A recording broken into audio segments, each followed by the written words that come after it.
Welcome back. If you just joined us, you're watching the news at 10, broadcasting live from Lagos. Here are the stories making our headlines this hour. Borno State balls again as 2 bombs go off in Ngomari area of Maiduguri, the state capital.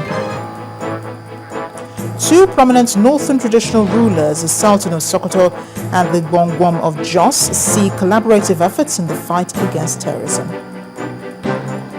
Old students of Unity schools urge a relocation of students in 8 Unity colleges in Nigeria's emergency states. And Russia's parliament approves President Putin's request to deploy troops to Ukraine.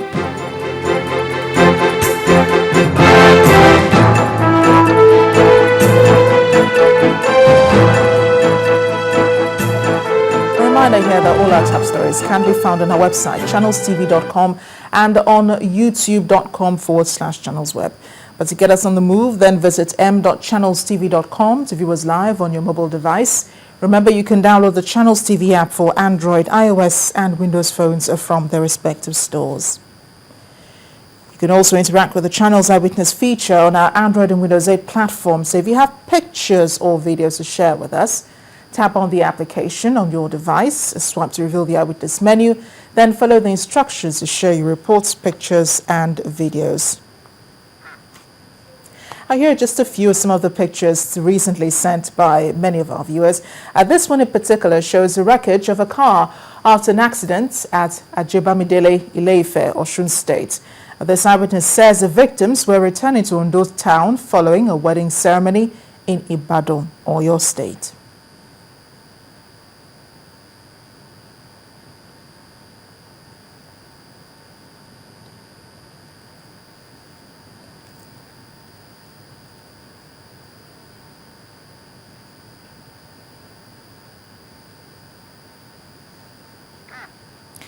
And this one sent from Obomosho, Oyo State, shows abandoned files allegedly belonging to the College of Health Sciences of Lautech. This eyewitness claims that some graduates of the college have found it difficult to get their transcripts because their files are being destroyed. He adds that he was told the college could not get some of his results, but on getting to the place, he discovered that the academic files of the 1991 to 2000 set were dumped on the corridor of the Faculty of Basic Health Sciences toilet.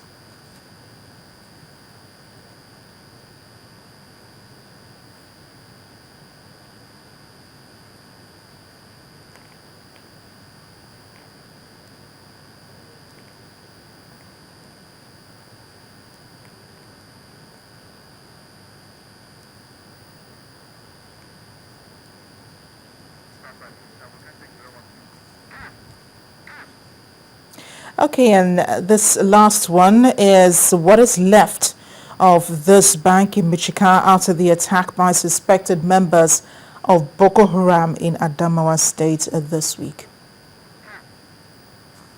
I'd like to thank you for sending in your pictures and your reports and encourage you to please keep them coming to Channels Television. Now, recipients of honors at Nigeria's Centenary celebrations are savoring the honors bestowed on them by the federal government of Nigeria. At the occasion, which afforded past leaders the opportunity to meet again, they all say that they believe in the unity and indivisibility of the entity known as Nigeria. Our State House correspondent, Chukuma Onekwusi, reports.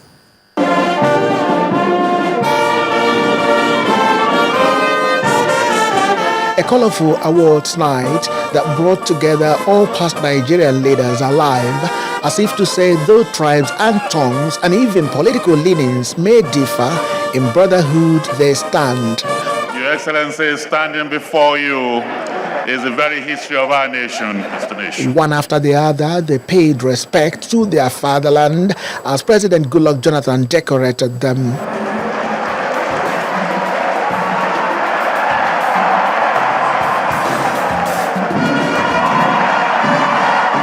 I took time out to ask some of the recipients of this Centenary Award what this award means to them.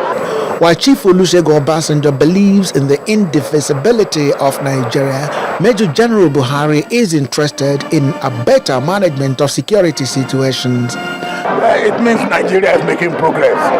What is the future now? What are your wishes for Nigeria? Now, if Nigeria has survived the first 100 years, it means that Nigeria has come to stay. I have qualified to be recognized as a Nigerian. What is your wish for the future future generation? Security and good management of Nigeria. Thank you very much. How the younger generation will emulate the founding fathers of the Nigerian nation is a source of concern to General Ibrahim Babangida, while General Abdulsalami Abubakar and Chief Ernest Shoneko think of how the future generation will surpass what the founding fathers have done. Well, I think most of those awarded today, the younger generation should try to emulate them because they will provide their sources of inspiration and aspirations. Nigeria has come a long way and we thank God. What is your wish for the future generation? The future generation should strive and do better than what we have done and keep this country together. It makes me feel to work harder and defend the territorial integrity of the country. Contributors to the making of Nigeria went to the Queen of England, here represented by the British ambassador to Nigeria, and the first Nigeria female pilot still feels motivated. My country wishes Nigeria well for the future. The Queen indeed has sent a message to His Excellency the President, congratulating Nigeria on 100 years of nationhood and wishing the people of this country very best wishes for the next century. I feel very happy, very motivated and encouraged, and my zeal has really been stepped up to do much more than I have ever done before for the nation. We wish you well. Optimism from just a few of the 100 Centenary Award recipients 2014. President Jonathan apologized to those whose names could not make the list, promising that opportunities will be created to reward anyone who has acted well on his path to the positive growth of the Nigerian nation. Chukwuma Onwekusi, Channels Television News. Well, the Centenary Awards did not only recognize past Nigerian leaders, several other notable citizens of the country were also celebrated for their achievements in various sectors like manufacturing, telecoms, sports and education. Topmost amongst them were Africa's richest man and industrialist Alhaji Aliko Dangote, telecoms mogul Chief Mike Adenuga, and athlete Shoma Ajunwa. Pool of 100, the awards given to past Nigerian leaders could not have taken the shine away from the other recipients.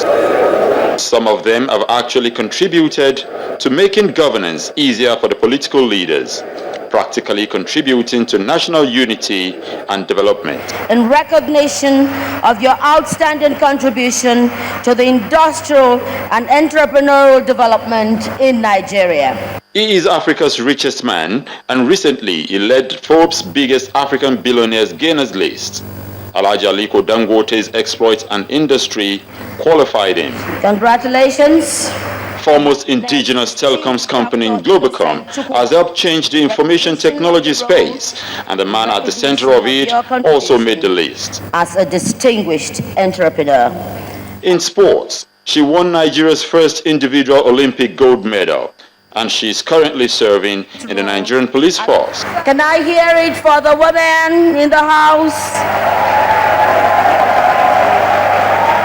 A distinguished specialist in community medicine in Nigeria, Professor Umar Shehu also led an array of researchers, educationists, and writers to receive their awards. To the past and the future generations, it's a lengthy list, but one thing stands out, and that is these ones have played their part in writing the history of this great nation, Nigeria. Who have made their mark in the media world. Another round of applause. Away from the Centenary celebrations, Ekiti State Governor Dr. Kayode Fayemi has signed 5 bills passed by the State House of Assembly into law. The governor is confident the bills will ensure equal justice for all citizens and residents of Ekiti State. A speaker of the Ekiti State House of Assembly, Dr. Dewale Omiri, says that the State House of Assembly has been the most productive so far in the country, considering that it has passed 64 bills into law in just 3 years. Equality involves the subsidiary idea of the law as a leveler. It erases gender, race, creed, ethnicity, class, and all other social markers by which societies are typically discriminated among its members. The most apparent and practical expression of equality before the law is equal access to justice. This is the core of a truly democratic and progressive society. Indeed, one of the most significant metrics by which we measure our progress in democratization is the extent to which all citizens, regardless of their rank, status, or identity, enjoy access to justice. We're immensely proud of the giant steps we're taking today, which is in consonance with other crucial reforms to make the sector more humane and particularly relevant to the yearnings and aspirations of our people for quicker dispensation of justice, both within and outside of the court. What we are doing this morning is to ensure that justice is available without any filter to all citizens and residents of the state. I wish to state that with the presentation of this bill before Mr. Governor and signing today, the State House of Assembly has successfully passed 64 bills into law. Ghana's Vice President, Mr. Kwesi Amisa-Arthur, has urged African leaders to work towards reducing road accidents on the continent by formulating policies that will ensure safer roads. Addressing a gathering at the 5th annual lecture of the Federal Road Safety Commission in Abuja, Mr. Amisa-Arthur says the statistics on road traffic crashes in Africa is alarming and there's need to reverse the trend. Officials of the Federal Road Safety Commission converged for its 5th lecture series with the theme Safe Roads, a 21st Century Development Challenge. The guest lecturer and Vice President of the Republic of Ghana presented statistics to buttress the need for an urgent action to curb road accidents in the continent. The disturbing part is that, as the Corps Marshal stated in his short lecture, that the low and poor countries, low and middle income countries, are the ones that are most affected by road traffic crashes.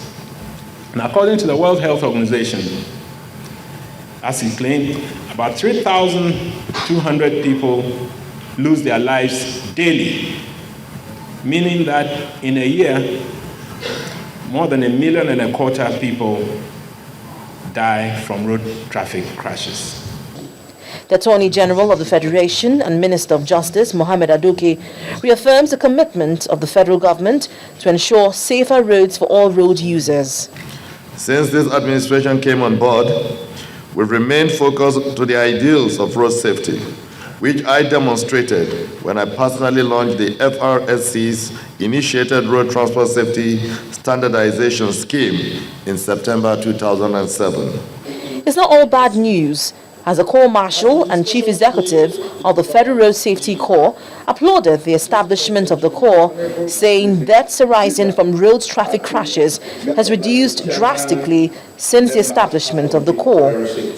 The trend from 1960 to 2012, if you look at the numbers from 1960, the graph keeps taking you up all the way to 1975, which seems to be a high watermark with the Dodge Awards and the increase in motorization that happened in Nigeria around 75-76. And then it takes you to 1988 when the FRSC was formed. And from that time on, you can see a downward spiral of road traffic crashes in Nigeria. With a vision to reduce road traffic crashes and create safe motoring environment in Nigeria, road users will no doubt be delighted to see words be matched with action.